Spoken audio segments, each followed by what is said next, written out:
day, sir. Hello. Oh, today we have a nice, cool guest, unexpectedly. You came in a couple of days ago. Yes, I actually learned about this place from a Facebook post. From a Facebook post? From a Facebook post. They mentioned that you were open till 2 in the morning. And I'm thinking, if a place is open till 2 in the morning and people are raving about the food, I have to try this food. Yeah. And it did not disappoint. It did not disappoint. It was incredible. Oh, well, that's really amazing. Well, I have a 13-year-old son that literally is eating me at a house and home, and you managed to satisfy him. He's got one of the hollow legs. I realized what I put my mother through when I was that age with the amount of food I was packing back. He's gone up 3 shoe sizes in, I think, 7 months? Oh, the growth spurt is... Oh, yeah. Yeah. I always joke with him because it used to be he'd go out for a burger and he'd have a poutine, and he'd be happy for the night. He'd be good. He'd be content. Now he gets the half-pound burger with bacon, cheese, poutine, the side of deep-fried pickles, and a half hour later he's telling me he's hungry. I'm like, where did you put it? And it goes through the cycles now where, as teenagers do, they eat like a horse, and then they kind of go off into their room and do their thing, and then, he sleeps, and then he gets up just to eat more before he does a little bit more, and then goes back to sleep. It's a cycle. Right. So let's tell everybody who you are, actually. My name is Kenneth Fowler. I am the deputy mayor with the town of Innisfil, and a guest on this podcast, and I'm very grateful to be here tonight. Oh, we're glad to have you. So how long have you been deputy mayor? I'm in my first term as deputy mayor, just a little over 2 years. Previously, I was the Ward 5 councillor for the town of Innisfil, so that was 4 years. So I'm about 6 years, a little over 6 years into my journey as a politician. Okay, 6 years as a politician. Okay, so people love you. They're promoting you. They're moving you up. They're fans. Oh, all I do is I try to serve the people to the best of my ability, and pray that I'm doing the job well enough that they. The running joke I have with people is when I go places and people recognize me, I always say that if the first inclination you have is not to throw something at me, I must be doing my job right. Yeah. I mean, we do have some politicians that get stuff thrown at them. Oh, you'd be surprised how polarizing it can be in certain situations. Yeah, absolutely. So I have an interesting question. I'm sure everybody wants to know. When was the last time you had to get on your tippy toes? For what purpose, might I ask? Well, everybody gets on their tippy toes for different reasons. And I find myself, recently I got on a ladder and I had to be on my tippy toes because I was hanging the speakers for the surround sound. And I see, it's just something that's fascinating me lately. I see people cleaning windows that are much higher than themselves, and they get up on their tippy toes to reach the very top that they can possibly reach instead of getting a ladder. So I'm just wondering, when do you have to get on your tippy toes? I do that when I change the light bulbs in my house, in the hallway. Because you're a pretty tall guy. Yeah, I can reach up. I literally can reach up and pull off the glass cover for my fixture. Yeah. But to get the bulb in and out, I have to get on my tippy toes just to get it to start to screw it in. Otherwise, and that's just a little bit just out of reach, So I do that, and that's mostly when I do it, right? Because I don't want to go down to the garage and drag in the ladder and then set it up and make sure the cats aren't underneath, and then make sure have someone hold the ladder. It's easier just to tippy toe it. Tippy toe. Right. Absolutely. That's very cool. Yeah. What about you, Chenny? When do you find yourself on the tippy toes? When I make a sauce pot is pretty deep, so I have to move another container. Get that mic up in there. Another container is the spatula too long, then so I have to tiptoe, and then I pour the sauce. Oh, yes. And that'll hang on something. On the odd occasion, something will fall behind the dryer, so I have to get on my tippy toes, and I reach over, and I have the tongs. I have to reach to grab whatever falls behind.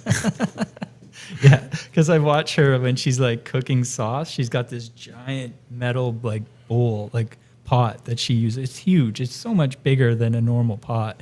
And she's up there stirring, and she's on her tippy toes stirring and stirring. Well, if you're going to do it, you have to make sure you do it right.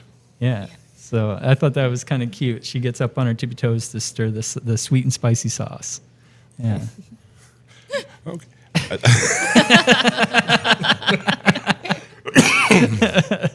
Well, each one has their own adventure for the reasons for it. Yeah. So, also, what kind of movies are you into?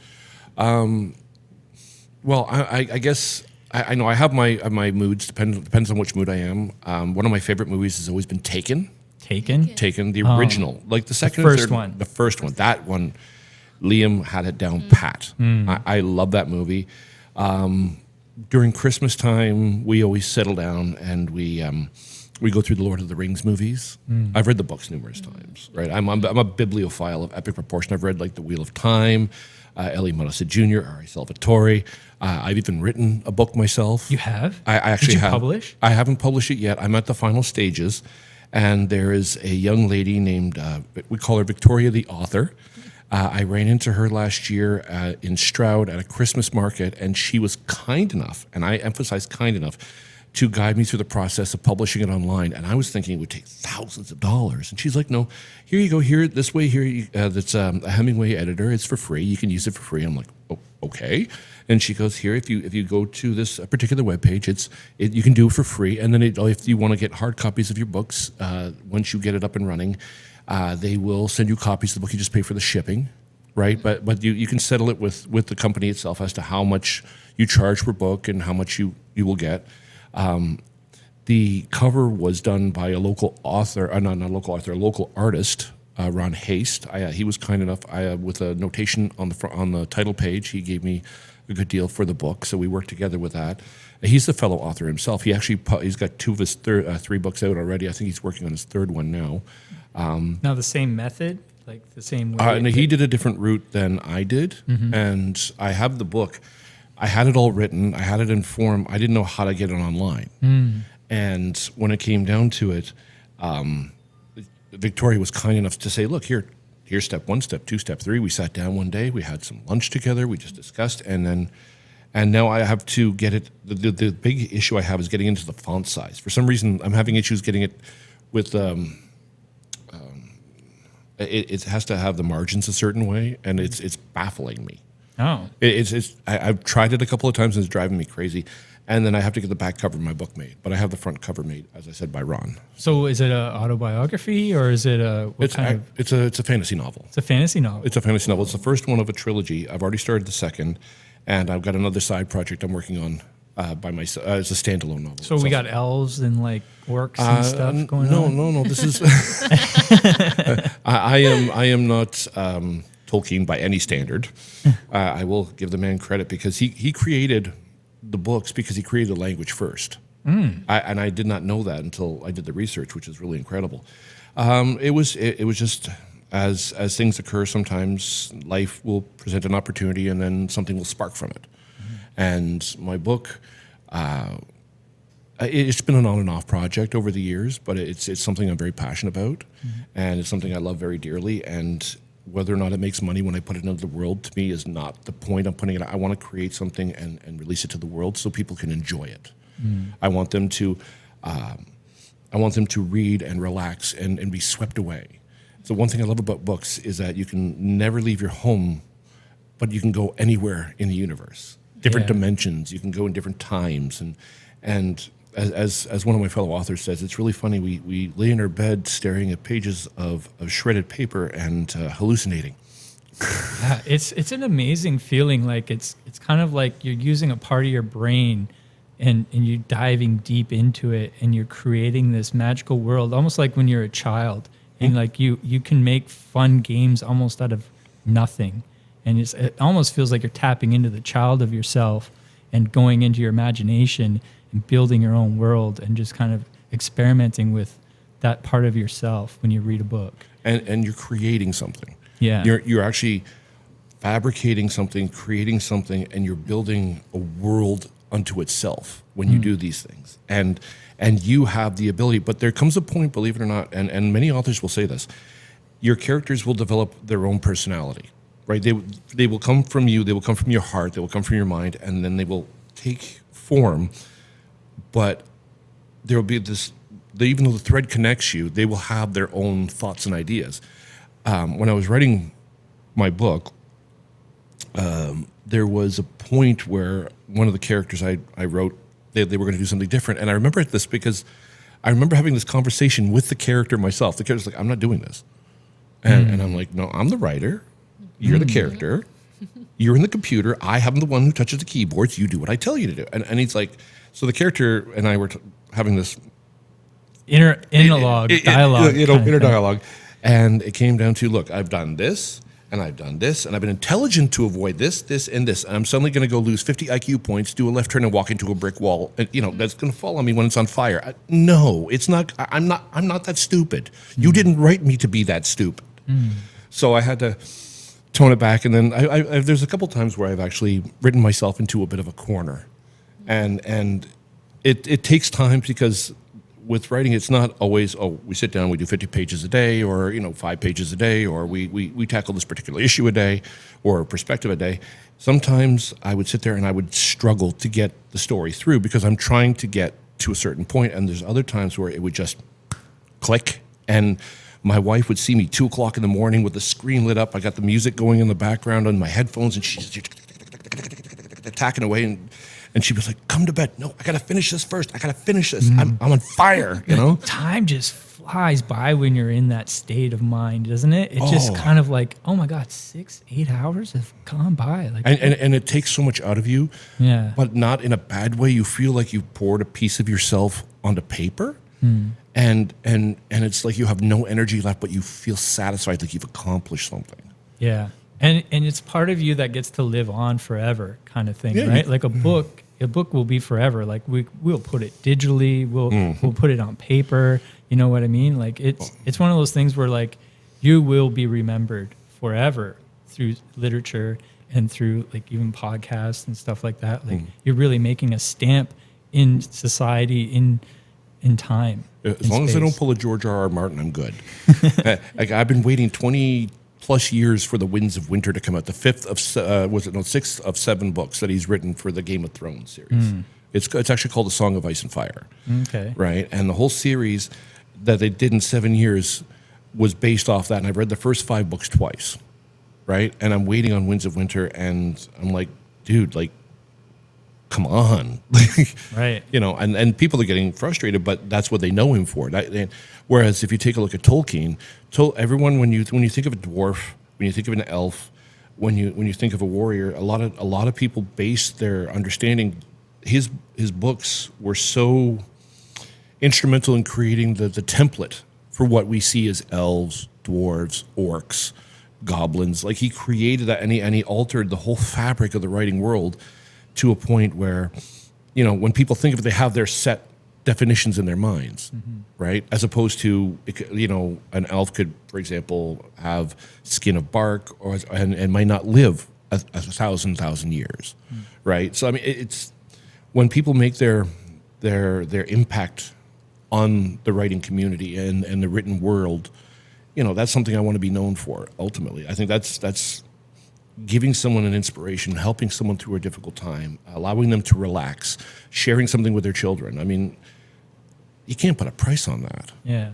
So I seen a movie. Have you seen the Red one? It's like a Christmas story. Oh, the recent one, Red one. Yeah. Yeah. I love that polar bear.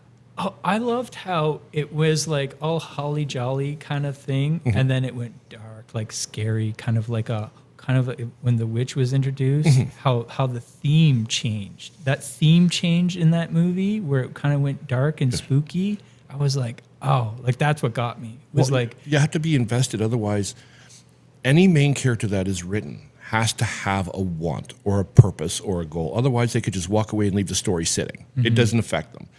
When you're invested in a person, when the main character wants something and the growth occurs, you see the development of the character, but at the same time, when something bad happens, now it's gone from a challenge to a challenge. Now you're even more invested because how's he going to accomplish this? How's he going to overcome it? How is this going to alter the character? Because in any good book, the way any main character, secondary character, during the process of the book and the traveling through what they do, there has to be that growth. They're going to be altered. They're going to be changed. They're going to learn something. They're going to develop a sense of self or learn something about themselves. So, I mean, that's part of good writing. I feel like a good villain, you need somebody that's like you're going to be either afraid of or something that, connects with you in a way. Because if you don't connect with the villain, if the villain isn't scary enough, right, then you don't really care about the heroes in the story as much. Like I can handle that, right? Like who cares, right? But when the villain is absolutely terrifying. That's when then you're on this. You're really rooting for the hero to come through. You know what I mean? Oh yeah, Yeah. And the thing is, there's an old saying. It says that when you're a kid, you want to be the hero, but when you're an adult, you relate to the villain Yeah. because you can see the motivation, right? Yeah, So- isn't that's so true? It's absolutely true because like when I get older, I'm sitting there, I'm like, how like is the villain really bad? Because like it's all like perspective, really, right? It's like The motivation that he or she or they Yeah. have for doing what drives them. What is their goal purpose? It can be a sense of nobility, but it could be twisted. It could be altered. It could be something selfish. It could be a sense of insecurity. It could be any number of things. It could be something as simple as greed because of something that happened in their youth, or it could be something that they're trying to rectify within themselves by conquering something in the outside world. And there's so many different ways to accomplish that. I mean, in our house we have a Marvel versus DC thing going on, right? Oh, like the DC is Henry Cavill. I'm sorry, I love his acting, but I don't. As much as I love him as Superman, I love him more as The Witcher. oh, his role as the Witcher. Oh yeah, He made that like come to life. Right. Like the game was good. Have you played the game? I've never played the game. Oh, you've never. Oh, you've got to go and try Witcher 3. Okay, It is I'm currently working my way through Fallout 76, though. Fallout 76. I love Fallout. You love Fallout? That and Have you Assassin's Creed. the Fallout show? Have you seen that? Oh yeah, Yeah. that wasn't bad. That was part of a timeline. They've got a whole breakdown of the timeline of where the show fits into all of the series. So they actually do have a timeline. If you Oh. yeah. Oh, really? Yeah. Yeah. Like I wasn't a fan of the game. I really didn't get into the game. Okay. I think I tried a little bit. I got it for free on like PlayStation Plus or whatever, and Right. I dabbled a little. But at that time, I was more of like a Modern Warfare, Call of Duty kind of guy. Call of Duty. Oh my dear Lord! I tried playing that, and it's like I understand why people have seizures playing that game. It's like it's just the flashing and the motion and the movement and everything else. And it's like you have. No wonder they drink Red Bull to play that game. Oh. Otherwise you're lost. I love it. I love using the pistol, like just running through doing headshots with the pistol, because everybody is all about their big like machine guns and sniper rifles. So you're more of a was it Rainbow Six double tap pap pap? Oh yeah, There yeah, you yeah. go. Like I like John Wick. That game so hard. Like I like stabbing people. I like getting up close and personal with them. Yeah. Okay. Note to self: don't upset him. The food is always good, right? But lately, I've been getting into VR. Have you tried the VR yet? I've never tried the VR. When I play a little more relaxed. I play to relax. Yeah. So when I go and I go through the missions, I stop and I think and I plan and I organize. Right. I just do it as a means of just disconnecting from the world and just Yes. relaxing and having fun.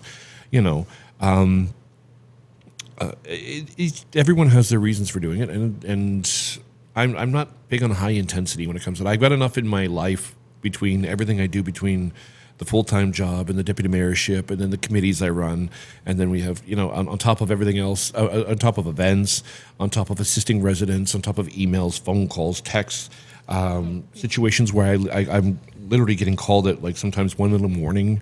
People are having issues, they're having trouble, so I always try to make myself available to my people, right? Because the office of council, if you're on a council seat, right? It's a service. It's in service to the people. The job is not. Oh well, look, I'm the deputy mayor. I'm the big, walking around. No, you don't do that. You don't, because the idea is people say to you when you're the deputy mayor or a councillor or the mayor, they say, we want you to speak for us. We want you to look out for our best interests. We trust you with the things that can affect our day-to-day lives. That's a responsibility. That's not something that, you let your head inflate over. It's something it humbles you because you're placing your trust in me to make your life better or to assist you in times of need. Like COVID, when COVID hit, right?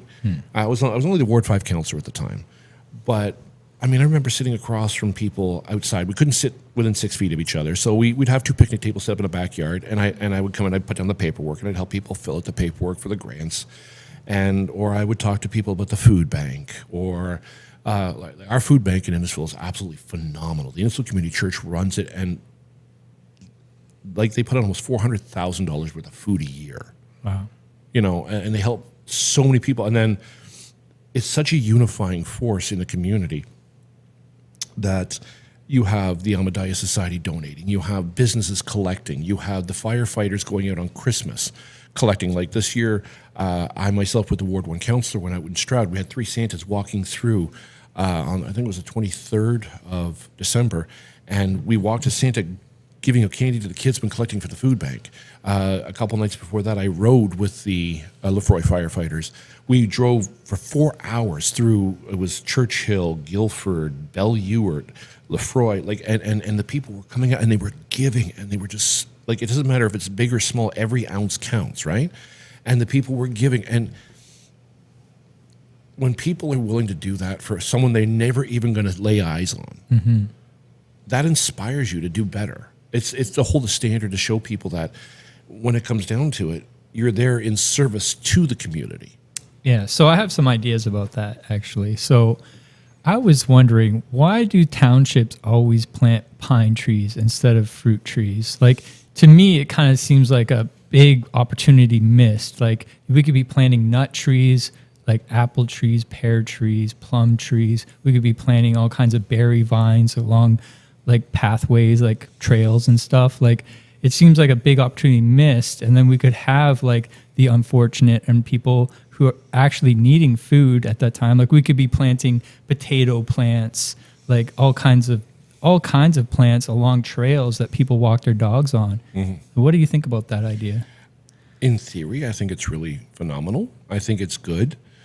But practically, you have to take into account that there's certain sprays that have to be used. Yeah, but I don't think we need to spray. I think if we flood the trails with and we don't spray, that's the whole thing. Because, like, I thought about why maybe we don't do it, and I think it's because there's a lot of farming and, like, there's an industry behind food that's pushing, like, their product, and they use sprays and stuff to make sure that their products are pristine and perfect.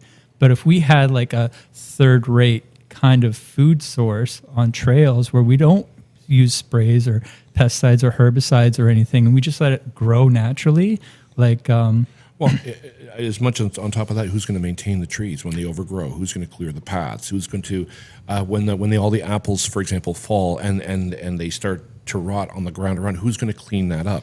See, that's yeah. So, like, that's why I'm saying, like I could see how that would be an issue if we have it right close to the streets and the sidewalks and stuff. But I'm kind of going, like, okay, the trails that are, like, where it's already forest and we're just putting a trail through the forest kind of thing. If you're thinking something along more naturalized woodland, yeah, that would be something the county could speak to. Yeah. You'd have to present that idea to the county because they would be the ones who would do the naturalized areas, and they would be able to see if it's even a feasible option. Yeah, because I know they would probably have to look into, like, seeing, like, if it's like kind of like a problem plant, like if it's going to overgrow the area or whatever. Like, there would be some kind of professional that would have to look at which plants are capable of doing this. But, like, we grow our own nut trees and fruit trees in our backyard, and we don't have very much space. But I've kind of, like, permacultured my backyard. Like, it's on a hill. Yeah. So I dug, like, a trench, like a Z trench, and we filled it with wood chips to slow down the water flow of the water when it rains so that more moisture gets caught into the hill. And we have, like, heartnut trees. We have mulberry trees. We have hazelnut trees. We have in a very small condensed area. And in permaculture, it's all about plant as much as you can sporadically, and whatever survives, that's what's supposed to be there. Well, we have, there is, I'm trying to think of the name of the group, the Simcoe Streams Network, I think it is. They plant saplings. I've done it a few times where my son and I have gone out, and we planted 300. We've been part of a group that plants 300 saplings around the water retention ponds and stuff like that to preserve as much green space as possible, to help the natural flow, to maintain the health. So if you speak to them, perhaps they might have an idea how to proceed with that.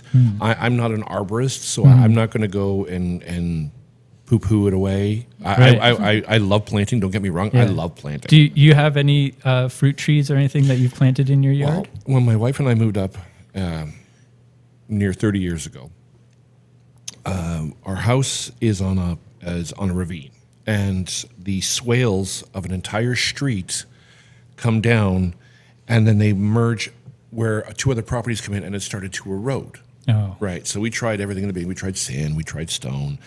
We tried chicken wire. We tried anything just to slow it down. We kept on filling it in, but it kept on washing away. And I was getting really frustrated. Now, I grew up in Brampton for 15 years in an apartment. I planted my backside on the couch. That's the closest I ever got. Okay, let's put it that way. So a gentleman said to me, he goes, plant a willow tree. It'll take the excess moisture out, and it'll slow the erosion. It'll be good for you. And I'm like, I've never planted a tree. What do I know about planting trees? So I said, okay, you know what? I'm at my wit's end. I'll try one tree. And I planted the one willow tree. And that one willow tree turned into 2 willow trees, 3 little leaf lindens, 2 spiral leaf lindens, an ash tree, 3 wildflower gardens, pussy willow bushes. Just a chain reaction. I felt it was such a connection with nature because I'm planting something that will last decades after I'm gone. So did you plant all those, or just nature just kind of take over? Planted. You got the planting bug. You got the green thumb going on. And it was incredible. And outside my son's window, my son's on the 2nd floor. Outside his window, I planted a Japanese silk lilac. Oh. Right? So, and when it flowers in the spring, his whole room fills with a scent. Yeah. And you can't buy that. There's no chemical that can do that for you. When it's nature is so incredible that we have 2 cherry trees, but we gave up on them because all the birds kept on eating them. Yeah. And one of the robins, one year, we have these 2 windows. We planted in front of the 2 half windows in our dining room, and one of the cherry trees, a robin built a nest right at eye level, and we watched as she came, as she laid the eggs. And I remember this one time there was this massive storm after the chicks were born, and the weather was just hammering down rain. And you peek through the blinds, you just peek because you don't want to disturb her, and you see her with her wings over all the chicks, and she's hunkered down. You can just see she's keeping them safe, right? And I'm not going to go steal cherries from someone who's doing that. Like, you're feeding your babies. So at that point, we started buying cherries from the grocer. Wouldn't let them have it. Right. And I mean, it's incredible I love willow trees. I'm a fan of willow trees because when we planted our first one, it grew up 6 feet in the first year. It just sucked up all the moisture and up it went. And nothing killed, like willow trees. You can't kill a willow tree. No. Yeah. So when we planted our heart nut, we had 3 heart nut trees. We got them from Wiffle Farms. Go Wiffle Farms. They're amazing. So I get these heart nut trees and I plant them in a row and at the top of the hill. And the first winter comes, and they're like sticks, literally like a stick this big when I first plant them. So the springtime, I'm watching them grow. I'm like, okay, they're like 2-3 feet, right? And it's just like one stick growing, and like a little bit of leaves. Yeah. Winter comes, snow falls, and then as it starts, like the snow starts dropping, the rabbit just starts eating my trees away. Oh, the base of the bark. Yeah, just the whole tree. He ate them all down to like a stub again. Did you not put a cage around it? I did put a cage around it, yeah. but that's the only reason why we still have them, because I think he would have ate them all completely. So as the snow was falling, he was eating above the cage, right? And then as the snow melted, the cage was there, and it kind of prevented him from eating the whole thing. It allows them to establish the root base, right? Yeah, so it actually turned out the next year, the growth was amazing. Just blew up. Because what happens is when you crown a tree, the hormones in a tree, for example, say a maple tree, and it grows up. If you crown the top, you take off the top, all that hormone that was going to the top now goes up to the sides and out, and it expands sideways. It'll go up and spread the canopy. So I'm always wondering, every year now, so I think it's going to be the 4th summer now that we've planted them. So they're getting pretty big. Mm-hmm. And I'm sitting there and I'm looking at these 3 trees and they're getting so big and I have such a small yard. And I'm like, I might have to remove one, or I might have to trim them and keep them really small. Every year I'm going to have to prune them a lot just to keep them in my yard, because I really want to get nuts from them. It's like a 5-year wait, right? Well, so if you prune them smaller, like with cherry trees, you have to keep them small so that it condenses everything in the sap and whatnot inside and the nutrients, that they'll get cherries. Otherwise, if you let it grow too wild, it won't. It won't even produce. Right. So you have to keep it small, so that would actually work in your favor. Yeah. So like that. So like I kind of know a little bit about that, right? Because I've always wanted to be a farmer. I've like it's been a passion of mine, like to have like my own little food garden. You know what I mean? And it's coming. Like I think maybe this year we're gonna get hazelnuts. I'm hoping. there you But the Japanese beetles. Oh my God! It is a full-on war with me and the Japanese beetles. Because like, and it's interesting too, because the heart nut tree is from Japan. Yes. And the Japanese beetles don't want anything to do with it. But the hazelnut bushes that I have, oh, they just destroy the leaves. They just skeletalize the whole leaf. And it's me flicking them off into a bucket of water every day. You know, and there's all kinds of methods. Like there's these little traps, like hormone traps and stuff. But then you see a bunch of people like promoting it. Because like you go on YouTube or anything and they're promoting, but they don't really tell you, oh, if you put this hormone thing in your backyard, well, you're just calling all the Japanese beetles to your yard, right? So you got to put it somewhere else in your neighbor's yard that doesn't have fruit trees or something. So I'm like, okay, that's not a solution. So it's just me flicking beetles all summer until they're out of season. It's a labor of love. Yeah. So I built a little like tree house for birds. And I'm hoping for them to move in sometime. They didn't move in this year, so I think I built it a little late. But If you're looking to draw birds in, black oil seed is incredible. Black Just a oil little bit of black oil seed, and that'll draw in a lot of different birds. Oh, okay. Because we grow sunflower. What is it? Sunflower. Yeah, we grow sunflower. Yeah, sunflower Okay. and pumpkin. Yeah. Yeah. Oh, okay. Yes. This summer is the sunflower is gone. All kind of birds are coming our backyard, and then they hang on there and they eating all over the sunflower. Have you seen the sunflower fields at Edwards Farms? Oh no.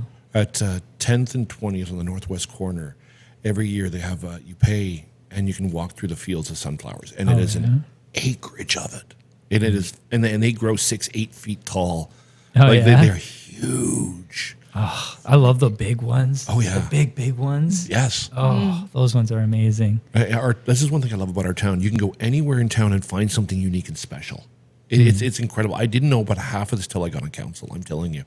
If you're looking for fishing, for example, down in Guilford, they've got groups ice fishing. I've gone once. Only thing I caught was a cold. There, but I mean, if you want farming, our farming industry is incredible. In Innisfil, we have a massive agricultural impact in the county. It's everything, everywhere you go. It doesn't matter. If you're looking for something specific, you can find it in town. We're approximately the same size as Mississauga. Yeah. Right. But whereas Mississauga has 1 million people, we have barely 50. Right. Right. So we have the space and the green space and the wetlands, and we have the farmlands, and we have the forest and the wild areas. It's I love our town. Our town is phenomenal. I know. Yeah. So we grow pumpkin too, right? And the chickmunks, they love pumpkins. I don't know if you know this. I did not know that. Yeah. First time he didn't know, but someday he found he can eat the pumpkin. So he tried to digging the pumpkin, and then one day, whole gone is like a Halloween pumpkin. Oh, Looks yeah, like a Halloween haul it pumpkin. out, yeah. Yeah. Like he turned into a jack-o'-lantern. Oh, no Yeah. way. And now he's orange.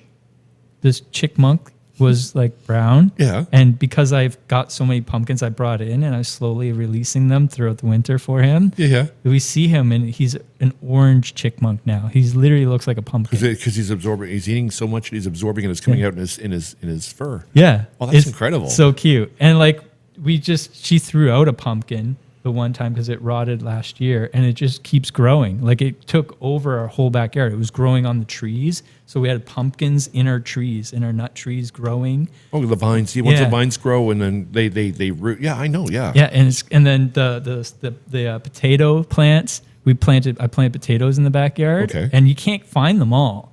So next year there's potato plants just shooting out of everywhere. Well, if you take a look at the forest, they say that a certain percentage of the forest grows because squirrels forget where they buried the nuts. Yeah, right. They're the farmers of the of the nature. Yeah. I know. It's incredible. Like it's so cool. So let's talk a little bit more about like public schools. Okay, by all means. Yeah. So is there any plans for like, I don't know if you have any idea about the public school just down the street here, but it looks pretty old. Like, is there any plans? Okay. The one thing we have to understand here is that council doesn't have control over the public school system. Okay. I know, for example, that they're looking at building a new school right beside Sobeys. There's plans for it. They're expanding the interior shores. Goodfellow, where my son used to go for French immersion, well, he's still in French immersion, but he's in the gifted program now. When he was there, it was 600 students. Now it's almost 800 to 900, right? You know, the Catholic school being built, right? The public Simcoe County Public School Board has its own control over its own lands and what it does. So the town can come to them, for example, and say, you know that new school you're building, we have this really good idea that if we put the kiss and ride at the back of the school, that people can use this one particular piece and not block the roads. Like if you take a look at Alcona Glen, right? They go across on the south side of Innisfil Beach Road and they park on the streets and then they walk just across the street to the school, right? Whereas, you know, if they build a new school and they get a park and ride at the back, say, like Simcoe, where my son first went when he was in kindergarten, they have a space on the east side that they curve up and they curve around and they pull people off the road, the main thoroughfare Webster. But because the population of Innisfil is growing so rapidly that they can't keep up. So what I've learned, my understanding, I can't claim to be 100% correct, is that they move the boundaries of which kids go to which schools. So they move them further and further away. And now they're going to have to build more schools just because the population growth is so incredible in Innisfil. So they're building new public schools. So what are they doing with the old ones that are already existing? Are they revamping those, or are they going to tear those down and just replace them with an updated school? To tear a school down is phenomenally expensive. Like I work for the school board in Toronto, and they have schools that are still in play from 1920s, like 100 years old.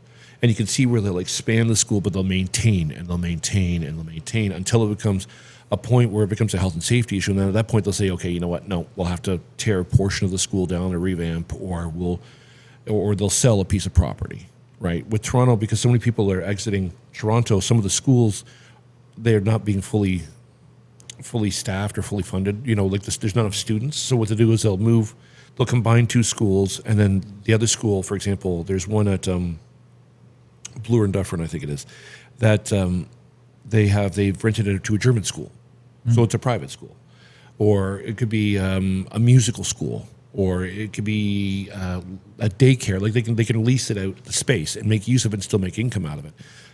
But with Innisfil, we can't keep up with the growth. Well, they can't. They can't because as I stated, like the school board is a separate entity unto itself. Right. We can tell them how we'd like the things to be done and how our engineers will see it and how the public would like it and how it would benefit. Their response, they can legally say, thank you, we acknowledge your email, and then ignore us. Ignore it. They can. Yeah. And they have every right to. Right. So we try to work with them to the best of our ability to make sure that it goes through the necessary procedures. I see. So, okay. So another subject that I would like to touch on is like, so when we were buying our first home, we went to so many houses that were really moldy and like run down. And at that time when we were looking, they were like $500,000-$600,000 for a really old moldy house. And I'm sitting there and I'm like, there's no grant or anything to update these homes because like the housing prices go through the roof. That's supply and demand, yes. And then we were buying like these moldy homes. Like that's their only option. Well, it seemed like for people, first time buyers that didn't really have a bunch of money to get into the market, and it was very, very discouraging to say the least. Like it took us a long time to find something that was kind of suitable for us. And then as we were looking, that price just kept going up and up and up. And it was like, I really wish there was some kind of grant when you go to sell an older home that you could get into that to remodel it or to update it. Like I believe there was talk of it on the radio recently that they're looking at, if you're looking to make your home more energy efficient, potential grants from the federal or provincial government. I'm not sure which, but that's their level. That they're the ones who do such things when it comes to green energy. If you want to put solar panels in, or you want to revamp, or see the closest thing. The closest thing Innisfil has to that, and I know this because I chair the Heritage Advisory Committee, right? The Innisfil Heritage Advisory Committee. So if the home has to under the Act at the provincial level, they need to meet certain criteria, and then you can list and or designate a home. And once you do, you have to keep certain aspects of the home according to the Act, but what the town can do in that regard is they will say, look, if your home is designated, not listed, but designated. So listed means that if you own a home and it's listed, and you say, look, I've had enough. I'm tearing the damn thing down. I'm wiping it out and putting up a brand new house. We immediately put a 60-day hold on it, and then the town will try to convince you not to do so. But after the 60 days is up, you can go, no, I've made my mind. I'm going to go ahead and do it. Whereas if it's designated, you cannot. You would have to go to the town and you would have to get a permission from the council itself, council's permission to demolish the home. They would have to move, you'd have to put it through, they had to be voted to allow you to demolish the home. There's a situation like that up on 25th Side Road with one of the homes we have. It's gone to the OLT because the home on the property has been dated back to a family's back to the 1800s. Right, and so like a heritage home. There's one piece of property is a heritage, and the gentleman who owns the property wants to demolish everything on the property, and so the idea that we put forth was that we will not allow you to demolish this particular property because of everything on it. Right, we're going to designate it, and then he appeals it with the OLT, the Ontario Land Tribunal, and then from there. We can find a middle ground at that level, right? And say, look, if we can scope it in and take this one little piece of property and make this one section where the house is designated and leave the rest as not. You can do whatever you want, but it maintains that one particular house.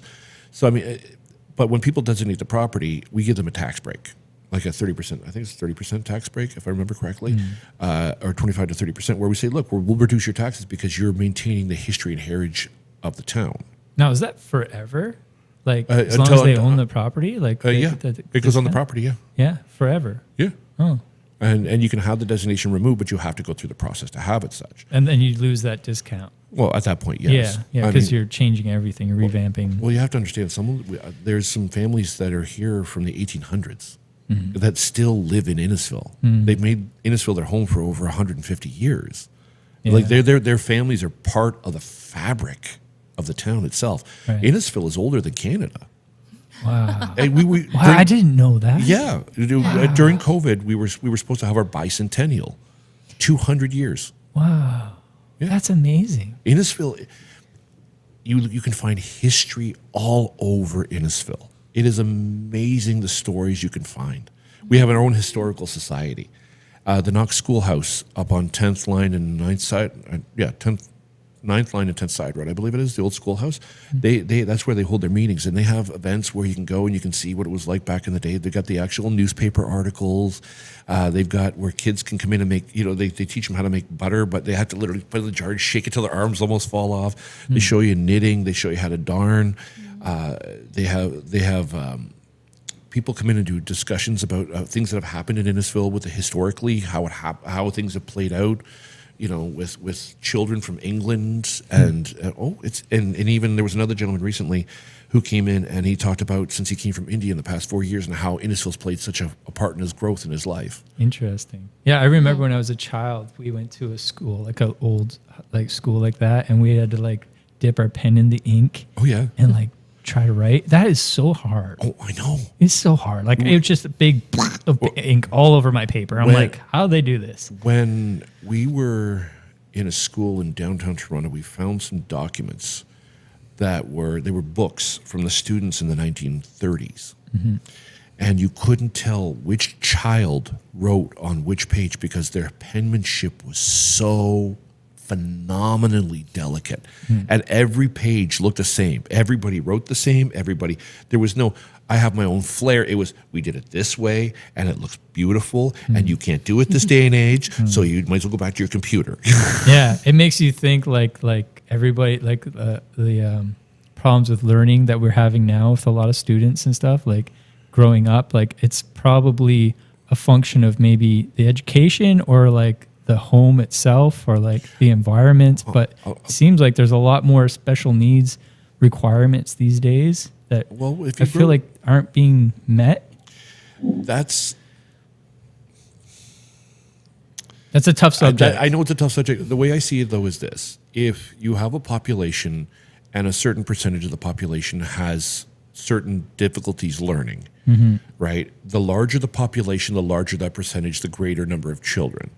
But then when you throw in things like technology, right, you know, when children are getting information, you know, when I first started with the board 20 years ago, we had the Pearlie's maps. We didn't have the iPhone. This is before the iPhone, right? So you had to go through the pages, you learn the routes, and you did it enough times. And when I have to go do an inspection of this location, and then I have to go over to this side of the city. Well, how do I go? Which streets, where, when, how, why? Now it's just like, boom, where do I go? Google Maps. Google Maps, right? Yeah. And it guides you. So there's no need to retain. And like, I'm a bibliophile. I have, my office is filled with books. Yeah. I read. I'm reading the Witcher series. We were mentioning. I'm reading. I'm reading the books. Okay, go and play the game because it's really like you have to read quite a bit because like the dialogue of the story is really there. Like they really did a great job of taking, I believe, the book aspect.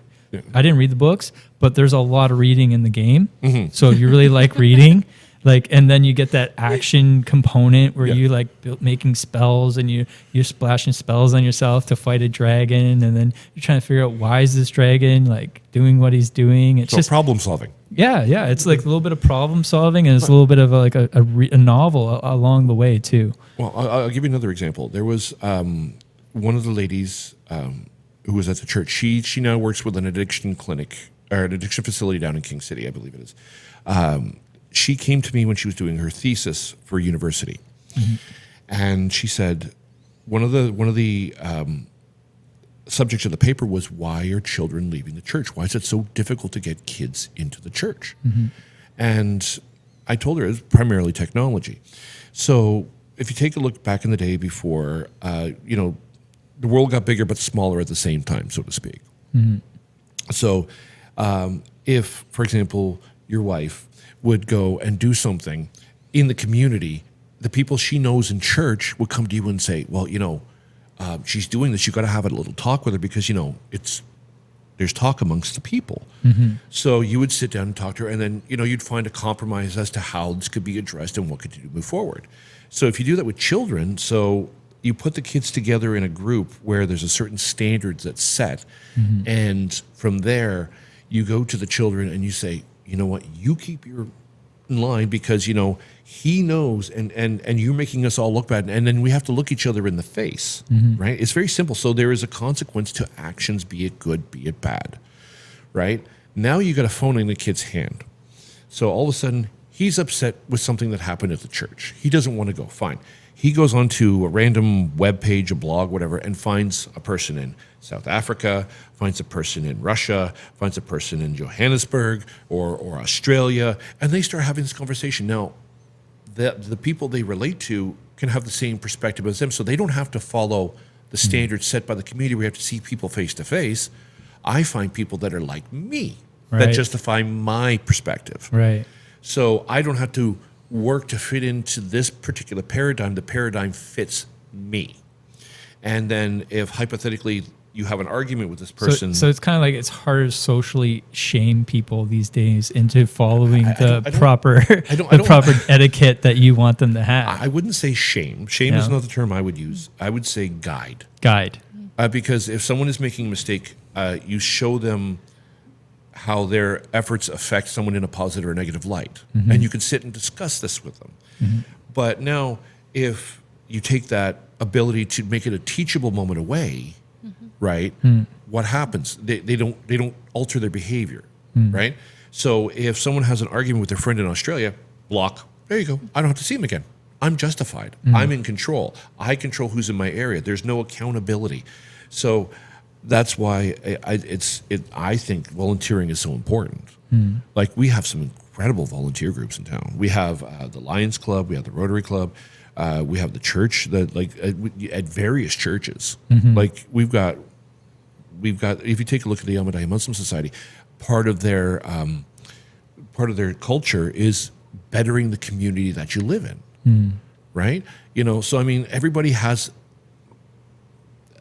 for lack of a better term, skin in the game, right? They have something they want to accomplish, and they're trying with their people, their own individual groups, to help others. Right? They try to lift others with them. Yeah, I feel like Chenny does a lot of that through her business, actually, because when I came on board with her, the amount of like extra you put into your food for the people is like very respected. It's noticeable. I'm telling you, my son came home the first night we had the chicken that you made, and he ate it, and he just took a bite, and you could just, like, you could see the wheels turning. He's like, this is incredible. Like, this is, and then he didn't say anything for like 20 minutes because he was just, normally he'll eat and he'll talk, right? Because I don't know where he gets that from, I think I know where. We could ask your wife about which side that he's getting that from. That's clearly me. Yeah. I'll own that full on. He's like a little mini me. I'm no longer little, but I mean, when I was running for Ward 5, he walked the entire ward with me. Like he was knee high to a grasshopper, and I stopped being daddy and started being dad when he was my campaign manager. And he took it very seriously because he wanted to support me, right? And so when we did it, I say we won because he was very integral. And I tell everybody the same thing. As his father, he sees me as a measure of what a man is supposed to be. Yes, absolutely. He judges the world through the standards I set. And that's why I tell him, I take him with me everywhere I can. And when he was younger, I did it everywhere because I want him to see what success looks like. I want him to see what hard work looks like. And there was a point where the year before, it was 2023, I was nominated for a Premier's Award through Humber College. Humber College nominated me, and I said this would be a great moment for him. So we went down to Toronto, across from City Hall, and we were in the hotel, and we're in the conference center. And he sat down, he saw all this, like the amount of effort put into it for the event, right? Like I was humbled to be there. I was genuinely humbled. And he goes, Dad, we're really lucky to be here. I said, I said, we worked to be here. Right. I said, every time we knocked on a door, he walked 75 kilometers with me door knocking. Wow. For a kid to do that every day, let's go, Dad, let's go, Dad, That's let's amazing. go. When I show up to places without him, it's not, good afternoon, Deputy Mayor. How you doing, sir? Oh, I've got a question for you, Deputy Mayor. It's, where's Gabe? I'm like, but He's the star. He's the star. Yeah, absolutely. He's the star. And they love him. And the thing is, and I tell him, I said, this is because you put in the effort. When it came down to, there was this one Christmas we helped sort with Christmas for kids, right? It wasn't a community for kids. We went up and he was just hustling, moving everything he could. When it comes to collecting for the food bank, he walks with me, right? He collects and he gathers and he sorts. And we showed up one night for a Christmas tree lighting in Stroud for their annual Christmas tree lighting. And we showed up an hour early, an hour and a half early. It was just a minor glitch in the system. And so he saw them washing down the floors. So he just walks over, grabs a squeegee right behind him, starts squeegeeing the water out.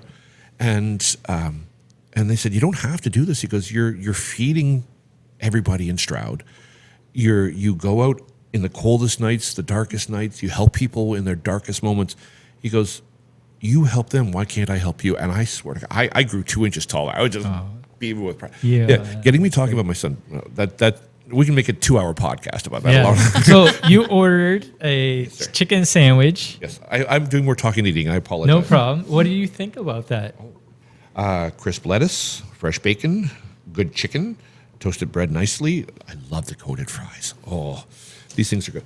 These things are good. Well, we appreciate you coming on the show, and we hope this has continued our friendship, and we can have you back on many more times. I'd be more than happy to return And brag about the food. And brag about the food. And maybe next time, bring the star. Bring your son. That would be great. I'll present that to him, and if he's willing to come on, we'll see what happens. That would be great. Well, thank you so much for coming. Thank you Thank you for your having me. service. Thank you. Thank you. And just anybody who has any questions, it's always a simple thing to do. If anybody has any concerns with the town, it's always inquiry@innisfil.ca, puts it through to customer service. And if you go to the town's website, you can find the phone number and email of your councillor, the mayor, and the deputy mayor. And then you can tag them along so that we're part of the process and we can assist in any way.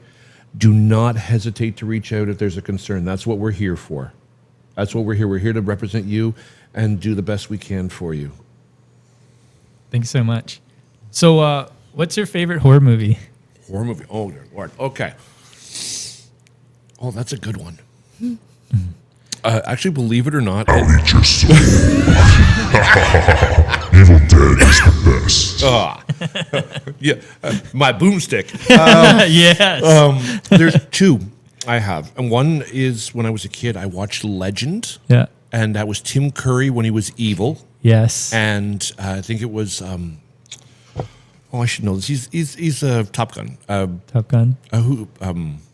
Tom Cruise? Tom Cruise was in it, Oh, yes. right? Yes. And that movie, as a kid, I loved that movie. Oh my God. Yes. The Devil. Yes, that was The Tim Devil. Curry. That was Tim Curry. Really? And Yes. then they had to like do the reflection With the mirrors through the bulls. Oh my God, that movie is. I don't know if you know what we're talking about. We're gonna watch that. This It's movie such is an ancient movie, but It held up. It holds up. It holds up through time. That movie. It is Yes. amazing. I agree. I'm an Evil Dead fan. Yes. But man, Legend. Oh, Tim Legend Curry. was Tim great. Curry had so many issues with the makeup that he had. He broke out from. He would literally claw off the makeup because it was irritating. Like he had such a reaction to the skin. Now the other one is pure campiness, and well, actually that makes two of them. Then that would be Nightmare on Elm Street 3, Dream Warriors. That one's fun. That one's fun Okay. because that was just fun. Yeah. But the other pure campy one was Jason X, where he's in space. Yes. Yes. That one, it's so off the rails. It's the first time you see Jason get wiped out by a Blown cyborg. away, yeah, cyborg. yeah. Then he comes back. When the nanotechnology brings him back, and there's 2 points with the old soldier. Where he's standing in the wall, and the spear comes, or the blade comes through his chest. He goes, you think that's going to kill me? And then the other one comes through, that'll do it. Yeah. Right? And then afterwards, at the end of the movie, when Jason's coming into the atmosphere, you see the old man on his back, just beating on the back of his head. It is so fun. It's scary, but it's fun. Yeah, and that's why I like Evil Dead, because it's kind of scary, but it's also fun. Yeah. I like that comedy horror genre. It's so good. Yeah. Oh yeah. Anyway, we're gonna do another pod, and we're gonna keep talking about like all of our favorite movies and stuff. Why and not? We'll do one specifically on movies. We'll do one on books. We'll do it books. on whatever Sure. you want. We'll figure it out. Absolutely. All right, and we're gonna get you playing some VR so we can talk about that. Oh, okay. I'll see if I can get my hands on something. Yeah. Well, I'll let you borrow mine. You'll bring it here and we'll play some. Oh, there you go. Yeah, it's a lot of fun, dude, and it's like very chill depending on the game. Like they have a Demion game where it's just like a board game and you're moving your knights and your wizards around. And The only casting time I've ever spells. done VR was at the library, and they can allow doctors from across the world to see patients. They train patients from different places. So I put the VR headset on, and I was being trained how you can walk through. It's just a pair of red hands, and there was a doctor there who I was talking to. I think it was London he was in. Yeah. And I had the headsets, and everyone sees me walk around with these two things and I was testing blood pressure and I was listening for heartbeat, and this is this 3D character on a bed that doesn't even exist. Yeah. And so I understand the power. That basic Yeah. blew me away. So I if this is anything, I just. Oh, we'll get you on some VR. So Chenny, you want to do a little ad for the camera and sign us off? Yeah. Say a little like thank you for watching or something. Go ahead before I turn it off. Yeah. Thank you for watching our podcast. Thumbs up. Roadhouse KFC. Thank you for watching my video. Stop by Roadhouse Korean Fried Chicken and get some fresh Korean fried chicken. Don't forget subscribe.